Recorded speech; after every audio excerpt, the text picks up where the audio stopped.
hate hemming jeans because it's so thick when you have to like get the needle through. So I marked them. I'm cutting 3.5 inches off, but altogether it's going to be 4.5 inches, or 4 inches that I'm taking off, because I'm leaving an inch to fold over and sew. So maybe I'll throw them on to show you what they look like long, and then I will show you how I hem them myself without having to take them to a tailor.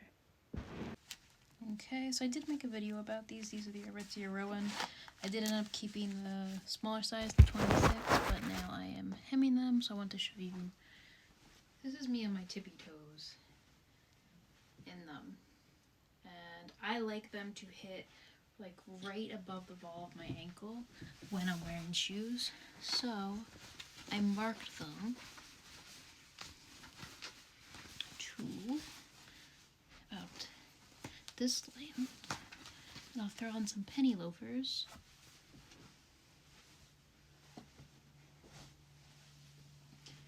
To show you what I mean. Something like this. They're going to be a little bit shorter, like an inch. But this is what we're working with. So let's get to hemming. Okay, so we are going to go in and cut on that line that we just drew on with the white marking pen.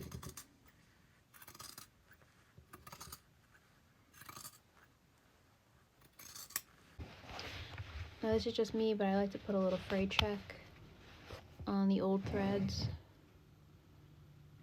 just to stop it from, like if it was to tear apart, just to kind of like stop that. If it was to be washed or whatever, I feel like it's a little insurance. It's all gonna be folded in and tucked in anyway, but I don't know, I'm a perfectionist when it comes to stuff like this. Okay, and then I just pin back 1/2 inch of fabric, and then I'm gonna take my iron on high heat, and I'm gonna go around and kind of seal in that fold or that crease that I just formed.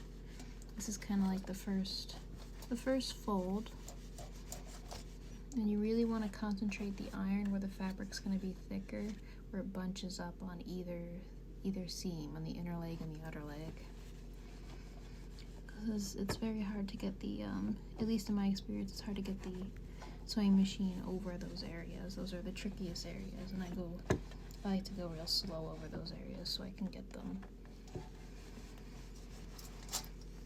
good.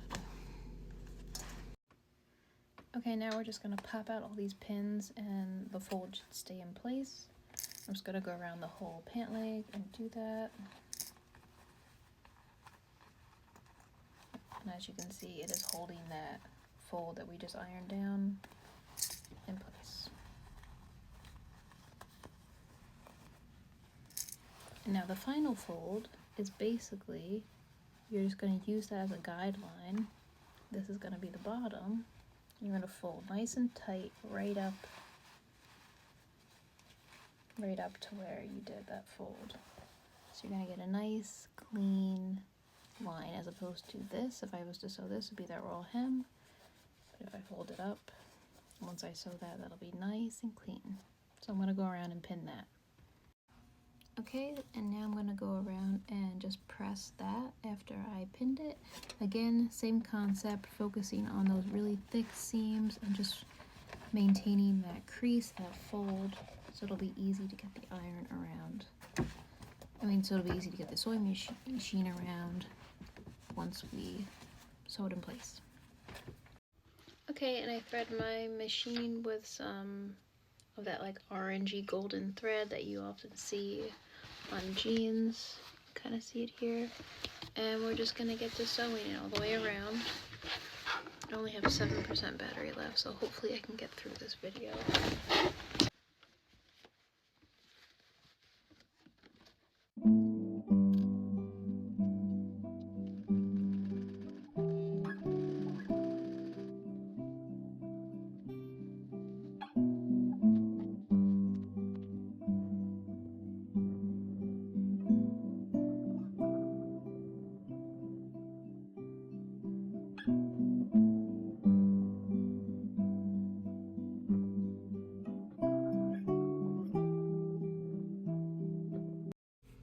Okay, so it's another day, but I finished sewing the bottoms. You can see here, but you know how like they're not they don't have like that faded look that you sometimes see like normally at the bottom of your jeans. How I found that you can kind of like preemptively start that fading process is set your iron to like linen or cotton, a very high heat setting. And then you just want to like go over that seam like a lot and almost kind of like rub it. I don't know, let's see if we can like pick it up actually happening. Sometimes you can like see it in real time, like the way it starts to like fade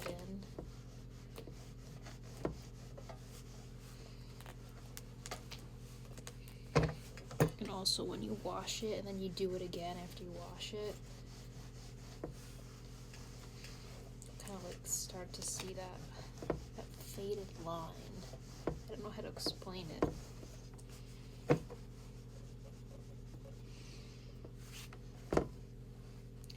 can kind of see it happening though, compared to like this side that hasn't been done, this side that has been. But once you wash it, wash it, put it in the dryer, and then do this again, it'll really get like that faded look at the ends. Okay, so this side's been done, and this side hasn't been. If you can kind of tell, I don't know if it's picking up on camera, but this side is definitely more faded, at least in person anyway. So I wanted to show you guys how the jeans turned out. It's another day, but I threw it on with some penny loafers, or just some loafers, and yeah, this is how they turned out.